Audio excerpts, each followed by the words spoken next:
Ethan Clarke never thought the word formality would be the one that nearly destroyed his life. It started on a cold October evening in Surrey. Rain tapped softly against the tall kitchen windows of his mother's semi-detached home, the same house where he and his older sister had grown up, arguing over the last slice of toast, and competing for approval that never came evenly. The smell of overboiled tea filled the air. The television murmured quietly in the background.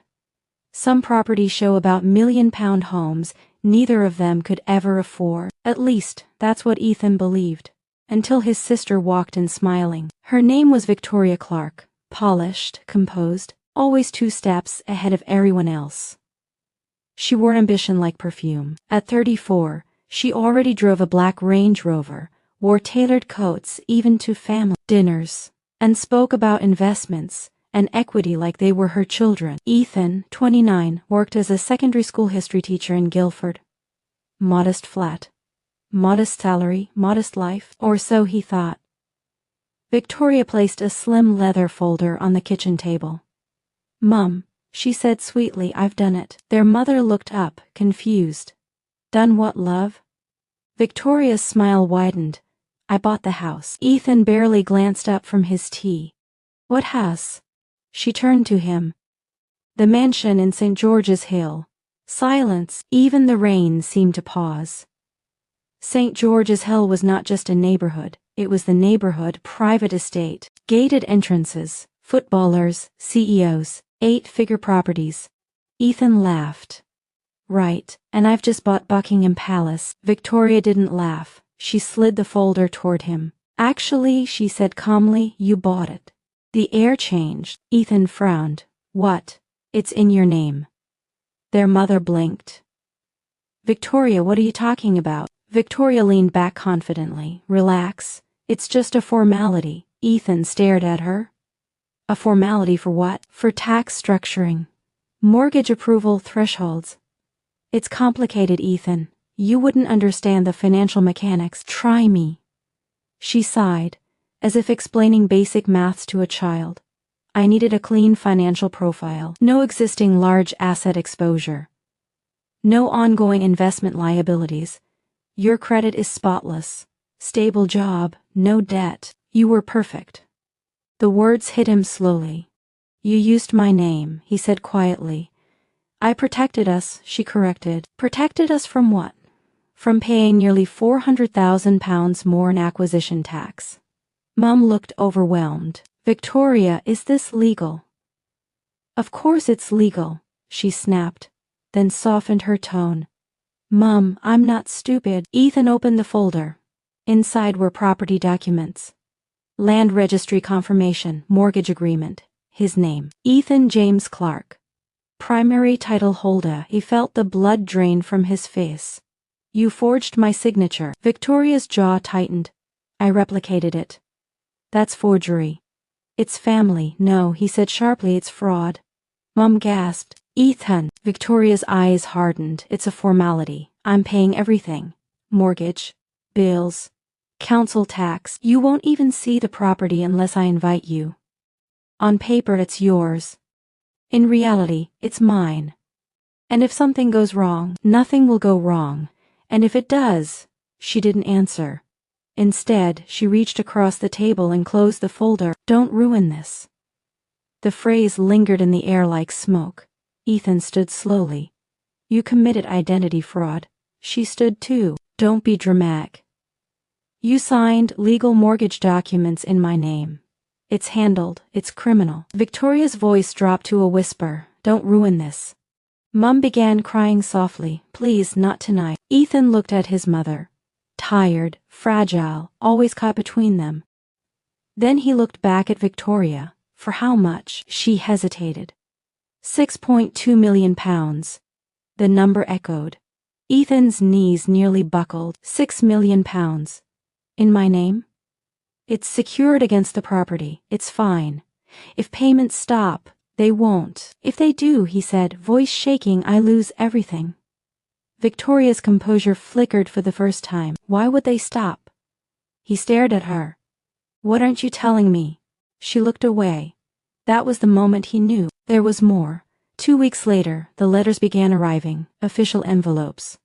HSBC Private Banking. Property Valuation Review. Urgent. Signature verification required. Ethan confronted her. She brushed it off. Routine checks. Then came the call. Mr. Clarke, this is regarding the mortgage on your St. George's Hill property. We need clarification on several discrepancies. His heart slammed against his ribs. What discrepancies? Your income declaration does not align with the mortgage amount. He swallowed. I didn't apply for that mortgage. Pause, sir. I didn't buy any mansion. Another pause. Then, Mr. Clarke, according to our records, you signed all documents in person. Cold red. That evening he drove to St. George's Hill. The gates alone were intimidating. Security cameras followed him as he entered. The mansion stood like something from a magazine. Glass walls. Stone facade. 3 floors.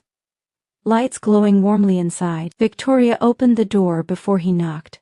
You shouldn't be here unannounced. What did you do? She crossed her arms. Lower your voice. They're investigating the mortgage. She froze. What? Income discrepancies. Her calm mask cracked. That's impossible. Did you inflate my salary? Silence. Victoria. She looked furious now. I adjusted figures. You lied about my income. It was strategic positioning. It was fraud. She stepped closer. You think banks don't know how this works? Everyone does it. Not with someone else's identity. Her voice sharpened. I am paying it. For now. For good. He stared at her. How are you affording this? She hesitated again, and that hesitation told him everything. Victoria. It's temporary cash flow tightness. His stomach dropped. How? Temporary? She didn't answer. That night he couldn't sleep. He searched property law, identity misuse, mortgage fraud, criminal liability. Every article ended the same way. Primary signatory is legally responsible. Primary signatory. Him. 3 days later, a second call came. Mr. Clarke, there has been a missed payment. Everything inside him went still. When he confronted her again, she finally admitted it. One of her investments collapsed. A property development deal in Manchester, over-leveraged. She'd used bridge loans. High interest, short term. Dangerous. She needed liquidity, so she used him. You put me on a £6 million mortgage to cover your losses. I was going to fix it. When? I still can. How? She didn't respond. Instead, she grabbed his arm. Don't ruin this. There it was again. The same phrase. Like he was the villain for wanting to survive. You ruined it, he said. Mum called him later that night. Victoria says you're threatening to report her. I'm protecting myself. She's your sister. She committed a crime. She'll fix it. She's already missed payments. Mum's voice trembled. If you go to the police, it will destroy her. If I don't, he replied quietly, it will destroy me. Silence. Then, she said it was just a formality. He closed his eyes. I'm not ruining it, Mum. His voice hardened for the first time in his life. I'm ending it.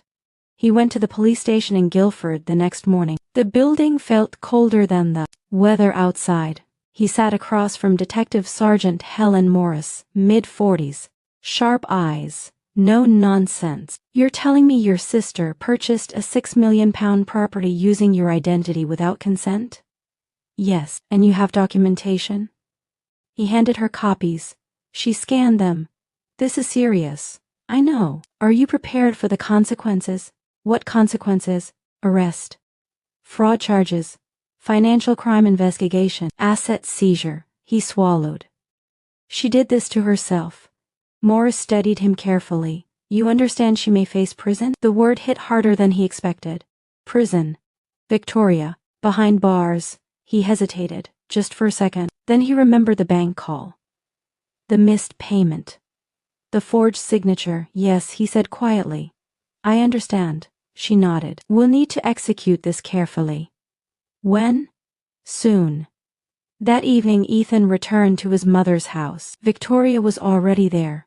Mum looked anxious. Victoria looked confident again. You actually went to the police? She asked coldly. He didn't answer. She laughed lightly. They won't touch this. Do you know how complicated financial investigations are? He stepped forward slowly. I handed them everything. Mum stood up. Ethan, please. Victoria's eyes narrowed. You wouldn't. He reached into his coat, pulled out a folded copy of the police report, placed it on the kitchen table. I'm not ruining it, he said steadily. I'm ending it. And that's when the knock came at the door. 3 firm, authoritative knocks. Victoria's confidence evaporated. Mum gasped. Ethan didn't move. The knock came again. Surrey police. Open the door. Victoria whispered, barely audible, what have you done? Ethan looked at her. For the first time in his life, he wasn't the little brother. I chose not to drown for you. Mum slowly walked to the door, hands shaking. As she opened it, uniformed officers stepped inside. The moment the police stepped inside, the air in the Clarke family home felt thinner. Detective Sergeant Helen Morris entered first, composed and steady. Behind her were 2 uniformed officers. The sound of their boots on the wooden floor felt louder than it should have. Victoria straightened her posture instantly, switching into her professional persona. This is unnecessary, she said calmly. There must be some misunderstanding. Morris didn't blink. Victoria Ann Clarke? Yes. You are under arrest on suspicion of mortgage fraud, identity theft, and financial misrepresentation under the Fraud Act, 2006. Mum let out a soft cry. Victoria looked at Ethan. You actually did it. Ethan didn't respond. You do not have to say anything, Morris continued, but it may harm your defense if you do not mention when questioned something which you later rely on in court. Anything you do say may be given in evidence. Victoria's composure cracked for just a second. Then it returned. This is absurd, she said. I have documentation. This was consensual. Morris glanced at Ethan. Mr. Clarke has formally denied consent.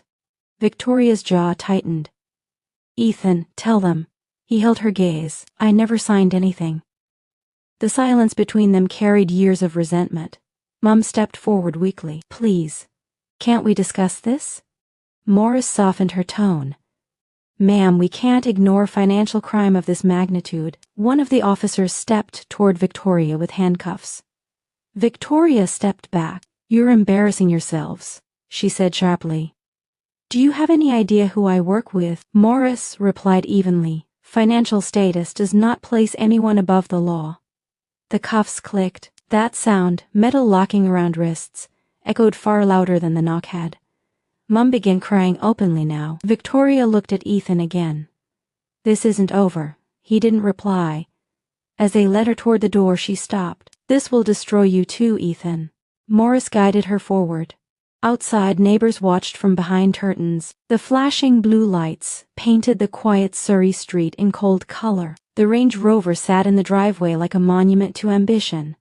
Victoria was placed in the back of the police car, and for the first time in years she looked unsure. The interrogation Guildford Police Station, interview room 3, plain walls, small table. Recording equipment. Victoria sat upright, hands folded. Her solicitor, Martin Hale, sat beside her, sharp suit, controlled expression.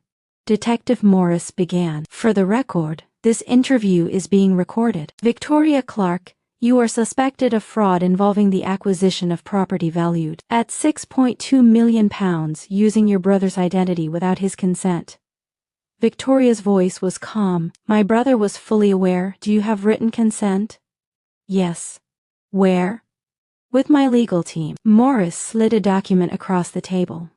This is a handwriting analysis report. The signature does not match Mr. Clarke's verified samples. Victoria's fingers twitched. My brother's memory is selective. Your brother contacted the bank denying involvement before any police action began. Silence.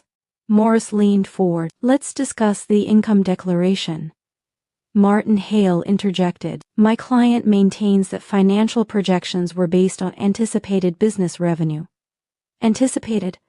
Morris asked. Victoria spoke now. Yes, I had secured future contracts. With whom? She paused. International investors. Names? Another pause.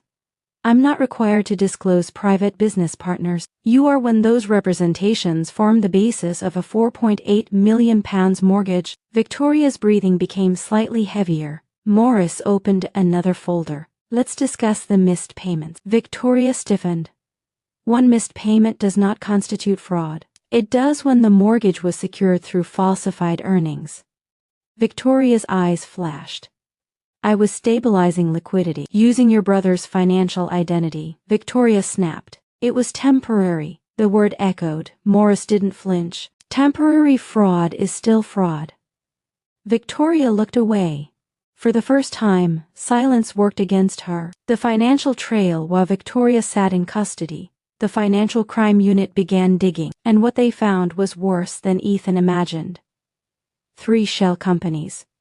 One registered in London, one in Manchester, one offshore in Jersey. Funds moved rapidly between accounts. Large transfers labeled consulting, bridge loans at 18% interest. Short-term borrowing against projected property flips that never materialized. Victoria hadn't just been ambitious. She had been desperate. By the second day, Morris called Ethan in again. He sat across from her, exhausted. There's more, she said. His stomach tightened. What? Your sister leveraged the St. George's Hill property as collateral for secondary borrowing. He blinked. What does that mean? It means the £6.2 million purchase wasn't the only liability attached to your name. Cold dread spread through him. How much? Approximately £1.1 million in additional secured lending. He felt dizzy. That's impossible. It's documented. He ran his hand through his hair. So I'm liable for over £7 million. Potentially, yes. The room felt smaller. Can they take my flat? If lenders pursue recovery and fraud is proven, assets in your name could be frozen during proceedings. My flat is in my name. Yes. He stared at the table. She didn't just risk me, he whispered. She buried me. Morris studied him carefully. There's something else. His head snapped up. What? We've identified a transfer of £600,000 made 2 weeks before the first missed mortgage payment. To where? An account not linked to her company's. Whose? Morris hesitated. Your mother's. The words didn't register at first. What? There was a transfer. No, he said immediately. Mum doesn't even understand online banking. We're verifying whether she was aware. His chest tightened. No, she wouldn't. Morris's voice was measured. Sometimes parents don't ask questions when money appears. He shook his head. She wouldn't. But doubt had entered, and doubt is loud. Home again that evening, Ethan returned home. Mum was sitting at the kitchen table staring at nothing. He sat opposite her. Mum. Did Victoria give you money? She looked confused. She helps sometimes. How much? Her hands trembled. I don't know. Mum. She swallowed. She transferred something. How much? 600,000. The number hung between them. Why? She said it was an investment return, that I deserved security. Ethan closed his eyes. Did you question it?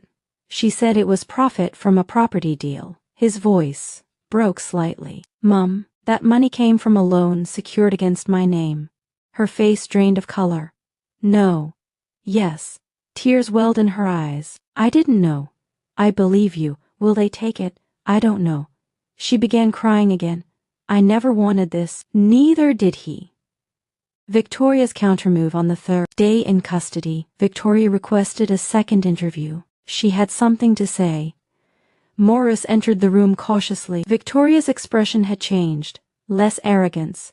More calculation. I'll cooperate, she said. In exchange for a reduced charge. That depends on what you're offering. Victoria leaned forward. The £600,000 transfer to my mother was not random. Morris waited. It was protection. From what? Victoria's eyes hardened. From someone much worse than me. Silence. What do you mean? Victoria inhaled slowly. The Manchester development collapse wasn't market failure. Then what was it? It was manipulation. By whom?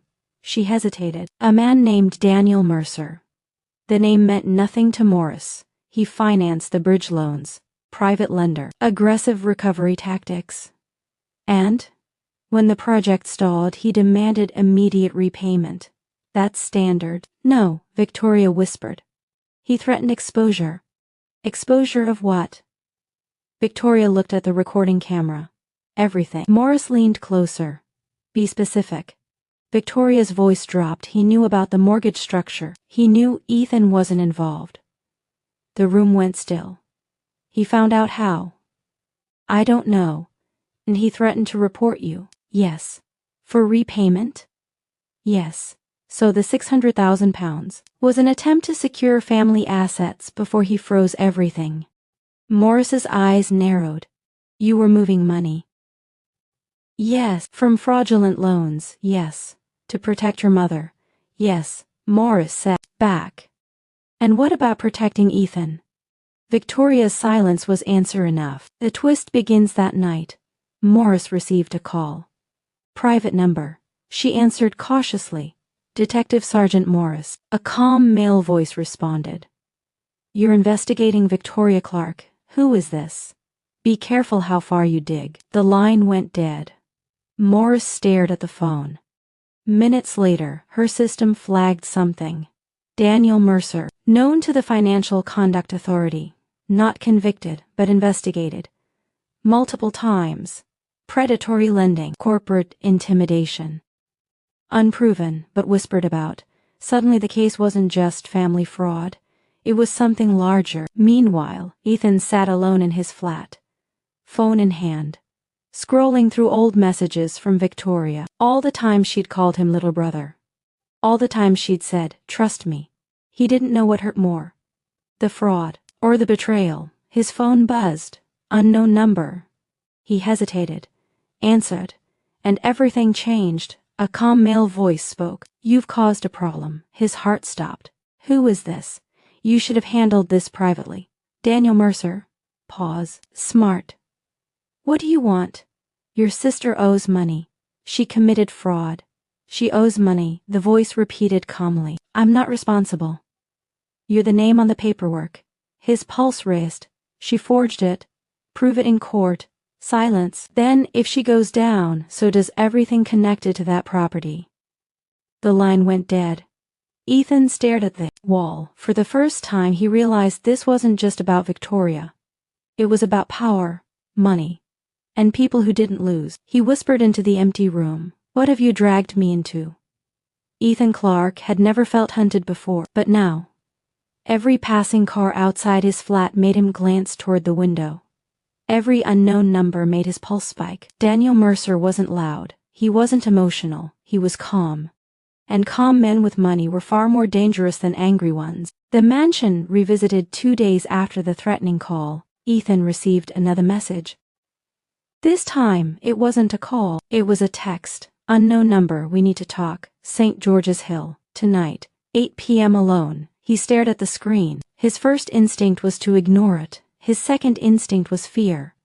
But a third emotion overpowered both. Control. For weeks, everything had happened around him. Victoria made decisions. Banks made calls. Police made arrests. Mercer made threats. He was done reacting. He typed back, fine. The gates of St. George's Hill opened slowly as his car approached. Security cameras tracked him. The mansion stood illuminated against the dark Surrey sky. Cold, elegant, untouchable. He stepped out. The air felt heavier here. He walked to the door. Before he could knock, it opened. But it wasn't Victoria. It was a man he had never seen before. Mid-50s. Impeccable navy coat. Silver hair, neatly styled. Expression unreadable. Mr. Clarke, the man said smoothly. I'm Daniel Mercer. Ethan's throat tightened. You've already called me. Mercer smiled faintly. And you've involved the police. They stood facing each other in silence for a moment. Then Mercer stepped aside. Come in. Inside the illusion, the mansion was breathtaking. Marble floors, glass staircase, modern art pieces that likely cost more than Ethan's entire annual salary. But something felt off. Too quiet, too empty. You don't live here, Ethan said. Mercer chuckled. Neither did your sister. Ethan turned sharply. What? Mercer walked toward the living area, hands calmly behind his back. This property was never about living. Then what was it about? Leverage. Ethan felt cold again. Explain. Mercer turned slowly. Your sister entered a high-risk development deal in Manchester. She overextended herself. When returns didn't materialize, she needed collateral, so she bought this. No, Mercer corrected. I financed this. The words hit hard. You gave her the money. I structured the opportunity and put it in my name. Mercer tilted his head slightly. That was her creativity, not mine. Don't lie. Mercer's eyes sharpened slightly. I do not lie. I design outcomes. Ethan's fists clenched. You knew it was fraud. Mercer didn't answer immediately. Instead, he walked toward the massive glass windows overlooking the dark grounds. Mr. Clarke. In high finance, legality is often flexible. You're admitting it. I'm explaining it. You threatened me. I advised you. Ethan stepped closer. You said if she goes down, everything connected to the property goes down, yes. What does that mean? Mercer turned.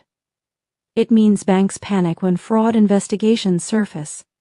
Loans get recalled. Secondary lenders accelerate recovery. You're one of them. Yes. So you're threatening to destroy me to recover your money. Mercer's voice remained calm. I am protecting my investment. I'm not your investment. You are the name on £7.3 million in exposure. The number felt like a physical blow. You're disgusting. Mercer's smile vanished. You're naive. The real twist. Mercer walked to a nearby table and picked up a slim folder. He handed it to Ethan. Before you continue your moral crusade, you should understand the full picture. Ethan hesitated, then opened it. Inside were transaction records, emails, contracts. One particular document made his stomach drop.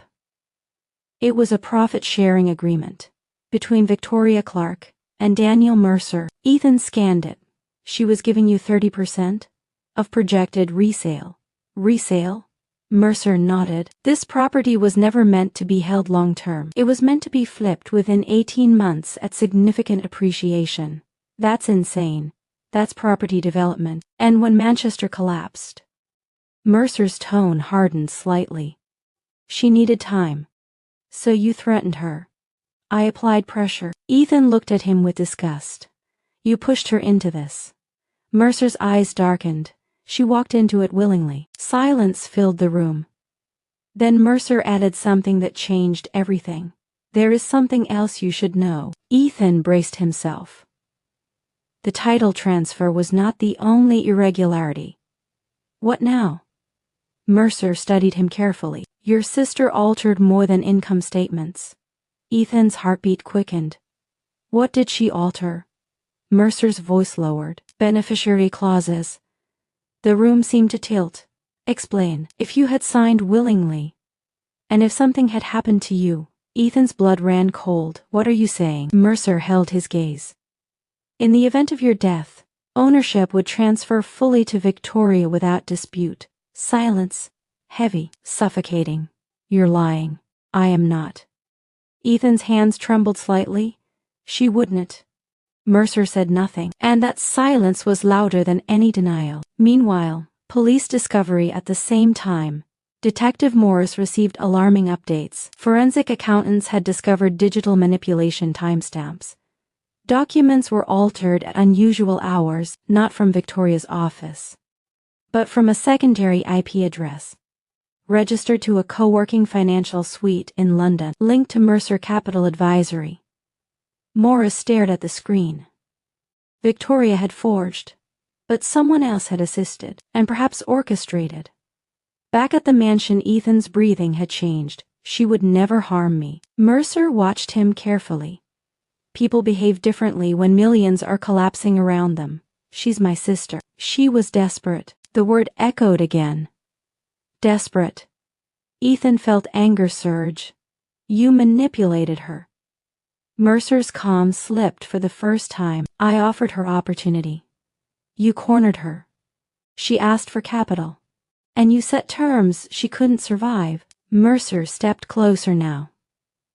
You think I forced her to put the property in your name? Silence. That decision was entirely hers. The words pierced deeper than expected. Ethan remembered the first night.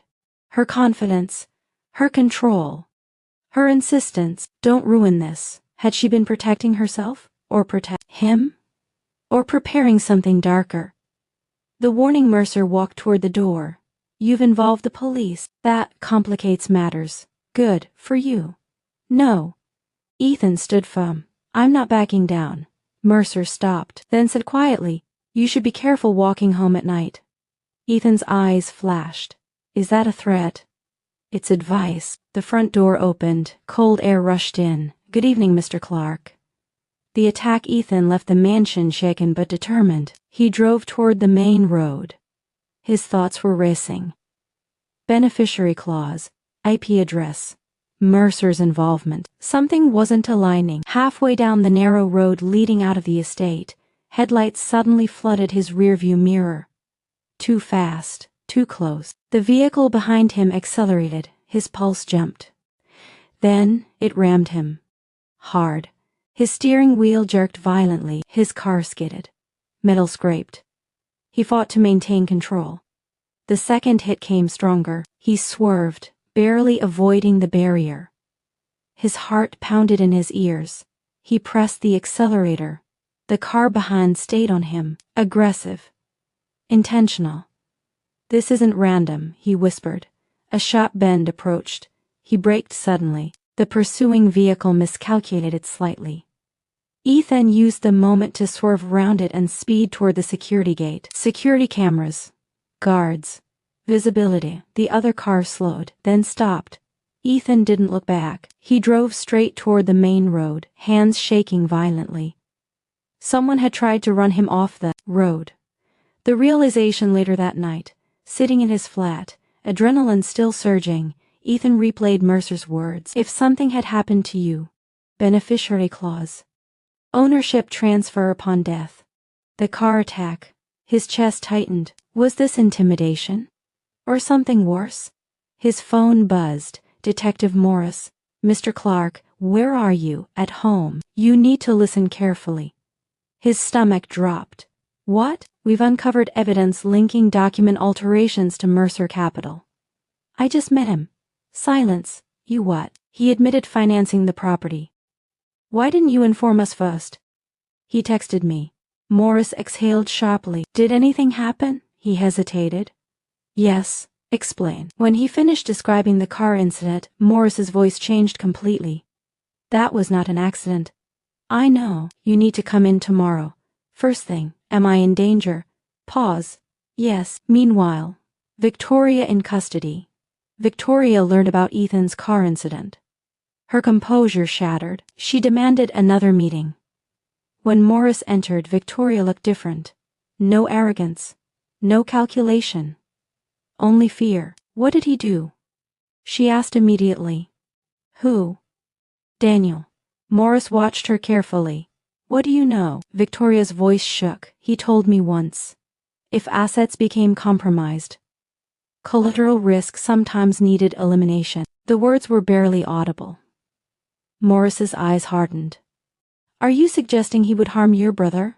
Victoria looked down. I thought it was a metaphor. Silence. Then she whispered, I didn't think he'd escalate. End of illusion. Back in his flat, Ethan stared at the ceiling. This wasn't just financial crime. This was survival. His sister had committed fraud. But Mercer? Mercer was something else. And now the lines were blurred. Who was victim? Who was villain? And who was next? Outside his building, a black car sat quietly with its engine running, watching. Ethan Clarke didn't sleep that night. Not after the car attack. Not after Mercer's warning. Not after Detective Morris confirmed what he already felt in his bones. This was no longer about fraud. It was about survival. Protective measures. The next morning, 2 uniformed officers were stationed discreetly outside Ethan's building. Not obvious, but present. Morris met him inside the station. You should not have gone alone, she said firmly. He wanted control, and you gave it to him. Ethan sat down heavily. He told me about a beneficiary clause. Morris's expression sharpened. We found it. His chest tightened. So it's real. Yes. She slid a document across the desk, highlighted in yellow. In the event of the death of the primary title holder, ownership shall transfer fully to secondary signatory, Victoria Ann Clarke. Ethan stared at it. She planned for me to die. Morris chose her words carefully. We cannot confirm intent, but the clause exists. Yes. His hands trembled slightly. She told you about Mercer's collateral elimination language? Yes. Morris leaned back. Victoria is cooperating now. Ethan looked up sharply. Why? Because she's afraid. Victoria breaks in interview room 3. Victoria looked exhausted. The sharp corporate mask was gone. Her eyes were red. He controls people, she said quietly. How? Morris asked. Debt. That's not illegal. No, Victoria whispered. But how he enforces it? Silence. Morris waited. He hires recovery teams. Collection agencies. No. Victoria swallowed. Intimidation specialists. The term lingered heavily. Did he threaten you directly? Morris asked. Yes, how? He said if I defaulted, assets would be reclaimed aggressively. Define aggressively. Victoria's voice shook. He implied accidents happen. The room went still. Why didn't you report that? Morris asked. Victoria laughed bitterly. Who would believe me? A woman who just forged a $6 million mortgage. Morris said nothing. Then Victoria added something unexpected. I never intended for Ethan to be harmed, but you structured it so you'd benefit if he was. Tears filled her eyes. I was desperate. The same word again. Desperate. But desperation doesn't erase consequence. The evidence war. Meanwhile, the Financial Crime Unit secured a warrant. They raided Mercer Capital Advisory's London office. Computers seized. Hard drives removed. Servers examined. Mercer remained calm when officers entered. I expected this, he said smoothly. Did you? Morris replied. You're investigating a failed investment, not organized crime. That depends what we find. Mercer smiled faintly. You won't find what you're looking for, but he underestimated digital trails. Forensic analysts uncovered encrypted communication, internal memos referencing pressure escalation. One chilling line stood out. Primary asset holder resistant. Consider leverage event. Morris read it twice. Leverage event. Ethan. The trap that evening, Mercer requested a formal interview, not under arrest. Voluntary, confident. He sat across from Morris in a tailored suit, completely composed. You're building a narrative, he said calmly. We're following evidence. You have speculation. We have encrypted internal memos. Mercer smiled slightly. Corporate language is often misinterpreted. Define. Leverage event. A negotiation trigger. Such as a reminder of risk exposure. Through intimidation? Through clarity. Morris leaned forward. Did you arrange the vehicle collision involving Mr. Clarke? Mercer's expression didn't change. I did not. Can you account for your whereabouts at 9:14 p.m. last night? Yes. Where? At a private dinner in Mayfair. 30 witnesses, alibi. Convenient, too convenient. Mr. Mercer, Morris said quietly, if we prove coordination, conspiracy charges will follow. Mercer's eyes locked onto hers. You won't. The certainty in his voice was unsettling. The hidden file that night, something unexpected happened. Ethan received an email. From Victoria.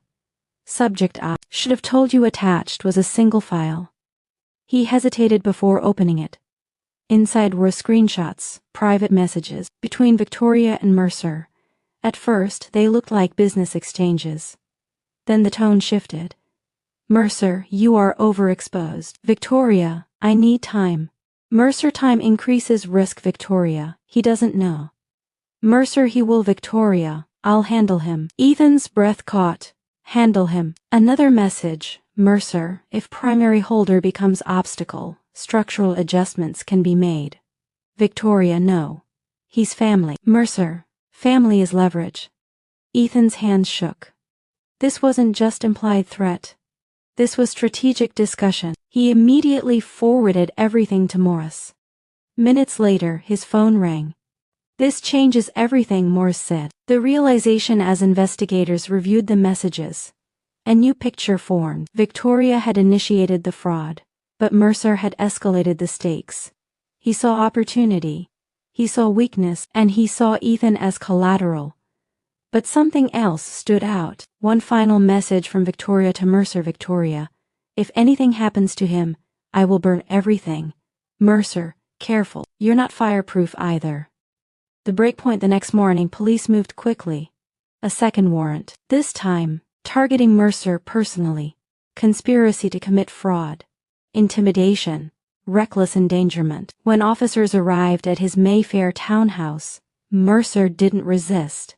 He simply adjusted his cufflinks. "I assume this is about the emails. You're under arrest on suspicion of conspiracy relating to financial coercion and attempted harm," Morris stated. Mercer looked mildly disappointed.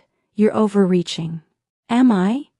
He was escorted outside. No panic, no anger, just calculation. As he was placed in the car, he glanced at Morris. "You think this ends with me?" The words lingered. Court of Public Opinion news broke quickly. Surrey mansion fraud scandal expands. Private lender arrested in multi-million-pound investigation. Media circled.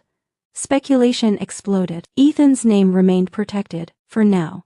But pressure mounted. His school placed him on temporary leave pending investigation outcome. Not accusation, just optics. His life felt suspended. Victoria remained in custody. Mercer requested immediate bail. Denied. Risk of interference. But his legal team was formidable. The battle was far from over.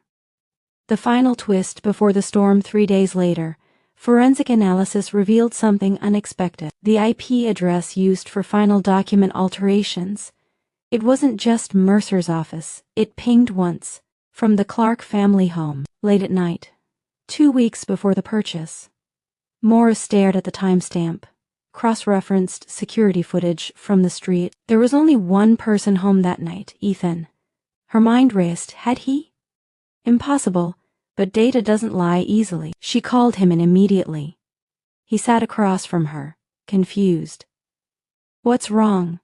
She turned the screen toward him. "This IP access originated from your mother's house." He frowned. "I was there." At 1:12 a.m. he blinked. "I was asleep. Are you sure?" "Yes." She studied him carefully. "Did Victoria ever access your laptop?" He thought. "Yes, once. She said she needed to print something." "When?" "The week before she announced the purchase." Morris's eyes narrowed. "Did you leave her alone with it?" "Yes." Silence. "She may have used your system to create traceability confusion." Ethan exhaled slowly. "She set it up to look like I was involved." "It's possible." The weight of betrayal deepened. Not only had she risked his financial life, she had positioned him as fallback blame. The emotional collapse that night. Ethan visited Victoria in custody. She looked smaller somehow, tired, broken. "Why?" he asked quietly. She didn't pretend to misunderstand. "I thought I could fix it. You put the IP trail through my laptop." She closed her eyes. "I needed plausible overlap. You were going to let them suspect me." "No." "Yes." Silence. "I was drowning," she whispered. "And I was your anchor." She looked at him through tears. "I never wanted you hurt. But you were willing to risk it." She had no answer. For the first time, neither of them argued, because truth doesn't need volume. The calm before Part 5. Mercer remained in custody. Victoria faced formal charges. The banks initiated civil recovery. Ethan's name slowly began clearing as evidence stacked against the real architects. But something still felt unfished. Because Mercer had said one thing that echoed in Ethan's mind. "You think this ends with me?" And powerful men rarely operate alone. As Ethan stepped outside the station that evening, reporters shouted questions. He ignored them. He looked up at the gray UK sky, rain beginning again. Full circle. From the first night. But now everything was exposed. Fraud, manipulation, threats, betrayal, and yet one final confrontation remained, because court was coming, and in court everything would be said out loud, under oath, where lies either collapse or destroy completely light. The courtroom was silent in a way that felt heavier than noise. Ethan Clarke sat behind the prosecution table, hands clasped tightly together. He had never imagined his life unfolding inside the Royal Courts of Justice in London. 6 months ago, he was teaching Year 10 students about the Industrial Revolution. Now he was living through a modern one, powered not by steam but by greed. Victoria sat across the aisle. No designer coat, no confident posture. Just a gray suit and tired eyes. Daniel Mercer sat further down, still composed, still unreadable, but not untouchable anymore. The charges the prosecution laid it out clearly: mortgage fraud, exceeding £6 million, identity theft, financial misrepresentation, conspiracy to intimidate, reckless endangerment. The courtroom listened as the timeline unfolded. The forged signatures, the inflated income declarations, the beneficiary clause, the encrypted messages, the leverage event. Each word stripped the illusion away. Victoria kept her eyes down. Mercer watched everything. Victoria's testimony. When Victoria took the stand, the air shifted. She swore the oath. Her voice trembled at first, but steadied. Yes, I transferred the property into my brother's name without consent. Yes, I falsified income documentation. Yes, I structured the beneficiary clause. Gasps moved quietly through the public seating. The prosecutor asked the question everyone was thinking. Did you intend harm toward your brother? She looked at Ethan, really looked at him.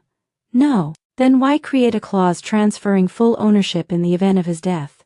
Silence filled the courtroom. Because, she whispered, I believed I could control everything. And when you couldn't, she swallowed. I panicked. Did Daniel Mercer encourage the structure? Yes. Did he threaten escalation? Yes. Did you believe he was capable of causing harm? Yes. Her voice broke on the last word. Mercer's defense. When Daniel Mercer took the stand, the room felt colder. He was calm, articulate, precise. I provided capital, he said smoothly. I did not forge documents. Did you know Mr. Clarke was unaware? I suspected irregularity. You continued financing anyway? Yes. Why? Return on investment. And the phrase leverage event? Corporate terminology. The prosecutor stepped closer. Did you arrange the vehicle collision involving Mr. Clarke? No. Did you hire individuals to apply pressure? No. Do you deny discussing structural adjustments if he became an obstacle? Mercer paused, just slightly. I deny criminal intent. The courtroom murmured. Intent. That word again. The break in the armor. Then came the digital forensic expert. Screens displayed the encrypted communication, recovered deleted files, metadata proving document edits originated from Mercer's secure server before being routed through Victoria's devices. Then came the final piece. CCTV footage, a black vehicle leaving Mercer Capital's private garage, the same night Ethan was rammed off the road. License plate partially visible, matching the damaged vehicle recovered days later. Mercer's jaw tightened for the first time. The prosecution delivered the final blow, phone records placing Mercer's head of asset recovery 2 miles from the incident site. Silence fell like gravity. The verdict days later, the jury returned. 12 faces. No expression. The clerk asked the formal question. On the charge of mortgage fraud, how do you find the defendant, Victoria Clarke? Guilty. Victoria closed her eyes. On the charge of conspiracy relating to intimidation, how do you find the defendant, Daniel Mercer? Guilty. Mercer didn't react. On the charge of reckless endangerment, guilty. Each word landed like a hammer. Ethan felt something strange. Not victory. Not relief. Just stillness. Sentencing. The judge's voice echoed clearly. Victoria Clarke, your actions were driven by ambition and desperation. You abused familial trust for financial gain. However, your cooperation and evidence against Mr. Mercer are noted. Daniel Mercer, Your calculated exploitation of vulnerability and willingness to weaponize debt demonstrates severe moral bankruptcy. Mercer's mask finally cracked slightly at that phrase. Victoria received a custodial sentence, reduced, but unavoidable. Mercer received significantly longer. No bail, no quiet exit. As he was escorted away, he looked once toward Ethan. No threat this time, just cold recognition. Power had shifted. The final conversation weeks later. Ethan visited Victoria one last time before she began serving her sentence. They sat across from each other. No lawyers. No police. Just siblings. "I never hated you," she said quietly. "I know. I just wanted to be more. You were enough." She looked down. "I didn't feel like it." Silence settled gently this time, not heavy, just honest. "I'm sorry," she said. It wasn't dramatic, it wasn't loud, it was real. "I forgive you," Ethan replied. And he meant it. Because carrying anger is another kind of debt. And he was done owing anything. Rebuilding the mansion was seized and liquidated. The loans were restructured. Ethan's name was formally cleared. His teaching position reinstated. His mother returned the £600,000 under court supervision. The media storm faded. Life slowly returned to something resembling normal. But Ethan was not the same. He had seen how quickly trust could be leveraged, how easily signatures could become shackles, how silence could almost cost him everything. One evening, months later, he stood outside his modest flat, rain tapping softly again, full circle. But this time he wasn't afraid of the knock at the door, because he knew something now. He knew that ending something toxic isn't betrayal. It's survival. Final words to the viewer. Powerful outro. Sometimes the most dangerous threats don't come from strangers. They come wrapped in trust. They come disguised as just a formality. They come from people who say, "Don't ruin this." But here's the truth. If protecting yourself ruins someone else's illusion, then maybe that illusion deserved to collapse. Ethan didn't ruin anything. He ended it. And sometimes ending it is the bravest thing you can do. If this story moved you, if it made you question trust, power, or the cost of silence, make sure you like this video. Comment below. Would you have reported your own sibling? And subscribe, because the next story might be even more shocking. Until next time, protect your name, protect your future, and never sign something you didn't read.